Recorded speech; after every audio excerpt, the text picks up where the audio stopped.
It's time to start your morning by taking 5. Here's your host, Matt McMaster.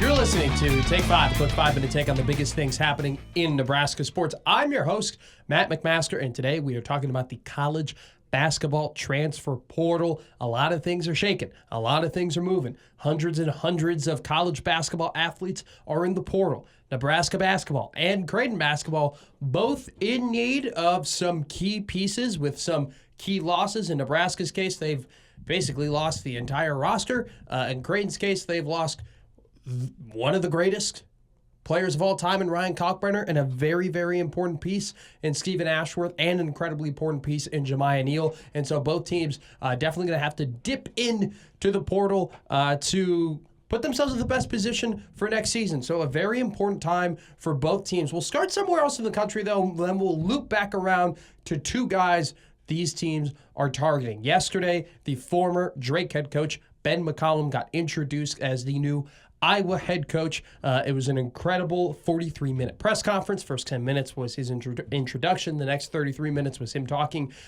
He is sharp. And, man, I am a fan of Ben McCollum's. It also sucks that he is coaching Iowa, because Iowa's going to be good and Iowa could be good right away. The connection, the deep, deep connection he has to Iowa City, the deep connection he has to Hawkeye basketball, not only just now as the coach trying to win, but also, you know, he was born in Iowa City, grew up loving Hawkeye basketball, was name-dropping all these legends.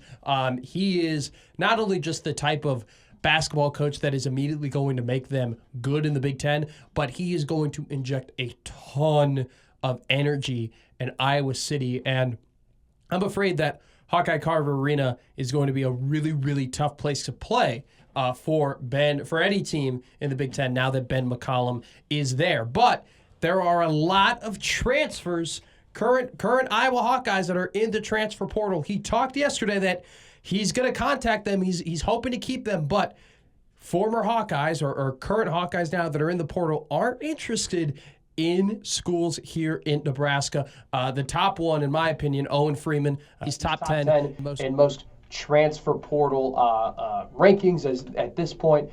Freeman is a 6'10" forward. He had a really good year for Iowa last season. He had 16 points to go along with 7 rebounds. He had 1.8 blocks as well. Creighton is incredibly interested in him. He was on campus yesterday taking a visit. I think when it comes down to Ryan Kalkbrenner, you have to look at Purdue. Purdue had Zach Edey. He was not only the catalyst of their offense, but also their catalyst of their defense, just like Ryan Kalkbrenner is. Purdue had a terrible time this season defending the paint. Okay, they were one of the worst teams in the country at defending the paint, and that's because it's been an incredibly tough adjustment for them without Zach Edey. I'm afraid the same thing will happen to Creighton, that without Ryan Kalkbrenner, the 4-time Big East Defensive Player of the Year, that they're going to have a very tough time protecting the paint. Owen Freeman, and let's be honest here, there's no player that fully fills the void on defense that Ryan Kalkbrenner is going to leave. But Owen Freeman doesn't fully do that. He's not the same archetype, not the same type of athlete as Ryan Kalkbrenner, but he is a force on offense. He's a really, really efficient offensive player. He averaged he can pop out a little bit. He averaged 0.9 3-pointers attempted a game. He shot 31% from 3, but his field goal percentage, 64%. He's going to be a go-to option on offense if Creighton can secure him. But I definitely think that the Jays are going to have to go back into the portal, even if they get Freeman, to get another big man to try and supplement their defense in the paint. Now, let's go to Nebraska. They're interested in Bryce Sanford.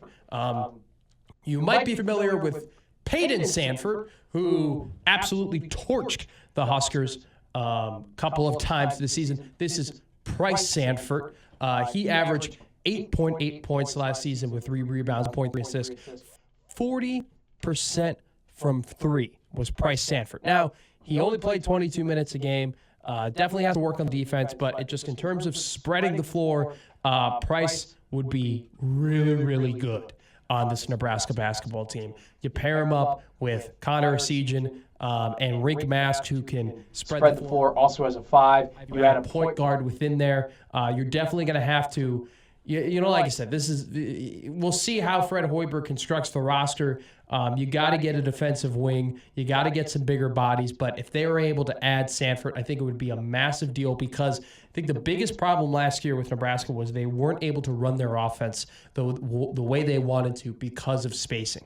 Price Sanford brings that spacing within spades. So I think it would be a big deal if they're able to go and get him and give him another, bigger opportunity. I think that I'm not going to name guys starters right now, especially the guy that, he's not on the roster, but 9 points a game, 40% from 3. It'd be a really good addition for Nebraska. So those are 2 names to keep track on, 2 Hawkeyes in the transfer portal that both could be coming to the good life, but on different teams. Alrighty, that's been Take 5, and I've been Matt McMaster.